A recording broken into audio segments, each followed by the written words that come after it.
আসসালামু আলাইকুম।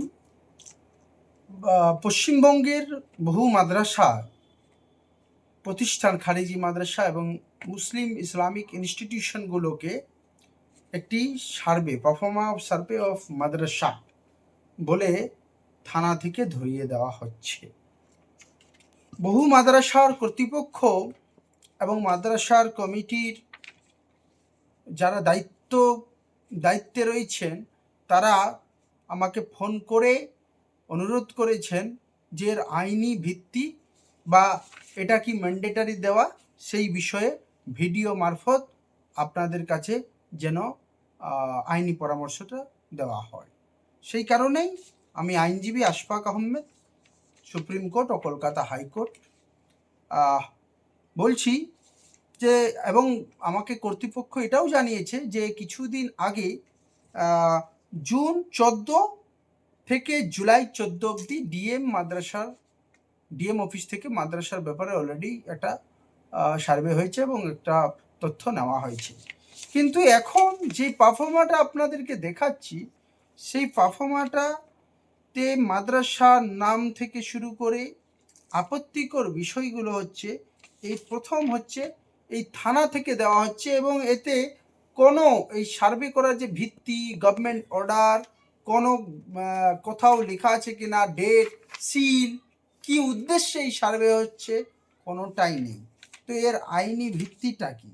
আমি যদি বলি যে পারফর্মাটা যদি বিশ্লেষণ করি তো এই ফর্মে কোনো কিছু তথ্য উল্লেখ নেই, মানে সরকারি গভর্নমেন্টের কিছু, কিন্তু ঠিক আছে, কিছু প্রশাসনিক প্রয়োজনে কিছু তথ্য চাওয়া যেতে পারে, যেমন মাদ্রাসার নাম, ঠিকানা, স্বীকৃতির অবস্থা, প্রতিষ্ঠান সাল, ছাত্রছাত্রীর সংখ্যা, শিক্ষকের সংখ্যা, জমির ধরন এবং অর্থের উৎস। কিন্তু সংবেদনশীল প্রশ্ন এখানে অনেকগুলো হয়েছে, যে ধর্মীয় মতাদর্শ, দেওবন্দি, বেরেলভি, আহলে হাদিস, শিয়া কোনটা, রাজনৈতিক দলের সঙ্গে সংশ্লিষ্টতা, কোনো মাদ্রাসার রাজনৈতিক দলের সংশ্লিষ্টতা থাকে না, বোর্ড বা ফ্যাকাল্টির বিরুদ্ধে এফআইআর বা চার্জশিট, বিদেশের নাগরিক বা বিদেশি ছাত্র, বিদেশ প্রতিষ্ঠানের সঙ্গে যোগাযোগ এবং অনেক কিছুই চাওয়া হয়েছে যার স্পষ্ট আইনি কোনো ভিত্তি নেই। সংবিধানের অনুচ্ছেদ 14 সমতার অধিকার এবং বৈষম্যমূলক সমীক্ষা করা যাবে না, সমতার অধিকার দিয়েছে। এবং আর্টিকেল 21 অনুচ্ছেদ 21 বলেছে ব্যক্তিগত স্বাধীনতা এবং গোপনীয়তার অধিকার, রাইট টু প্রাইভেসি। এবং 25 নম্বরে ধর্ম পালনের স্বাধীনতা দেওয়া হয়েছে। 26 নম্বরে ধর্মীয় প্রতিষ্ঠান পরিচালনার অধিকার দেওয়া হয়েছে এবং 30 নম্বরে সংখ্যালঘুদের অর্থাৎ মাইনরিটিসদের শিক্ষা প্রতিষ্ঠান স্থাপন ও পরিচালনার অধিকার দিয়েছে। তো এইখানে আমার পরামর্শ হচ্ছে, এই ফর্ম দেখে আমি একজন আইনজীবী হিসেবে বলছি, আপনারা এই তথ্য দিতে বাধ্য নন।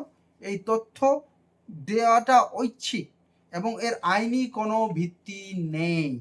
যতক্ষণ পর্যন্ত না সরকারি গভর্নমেন্টের কোনো অর্ডার, নোটিফিকেশন হচ্ছে এবং প্রপারলি ওখানে পারপোজ মেনশন করা হচ্ছে কী উদ্দেশ্যে, কিসের জন্য, ততক্ষণ পর্যন্ত এই তথ্য দেওয়া আপনার ঐচ্ছিক বিষয়।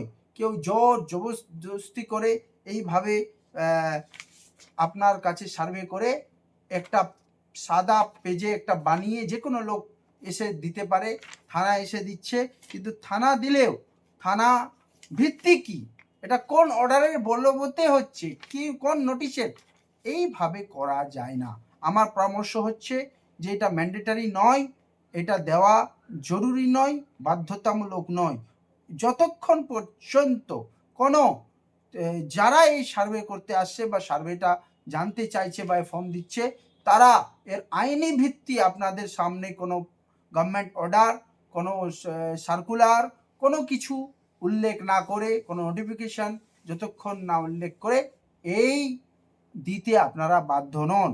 আমি পুলিশ প্রশাসনকে অনুরোধ করব, এইভাবে আইনের বিরুদ্ধে গিয়ে উইদাউট এনি বেস, কোনো আইনের ভিত্তি ছাড়াই এই ধরনের নোটিশ দিয়ে সারা রাজ্যে মাদ্রাসা বা মাদ্রাসার ছাত্র বা শিক্ষক বা ফ্যাকাল্টি বা মাদ্রাসার কর্তৃপক্ষদের হয়রানি করা বন্ধ করুন।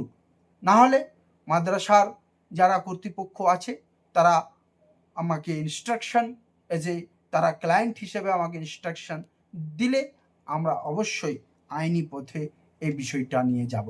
ধন্যবাদ। আমি আইনজীবী আশফাক আহমেদ, কলকাতা হাইকোর্ট এবং সুপ্রিম কোর্টের আইনজীবী।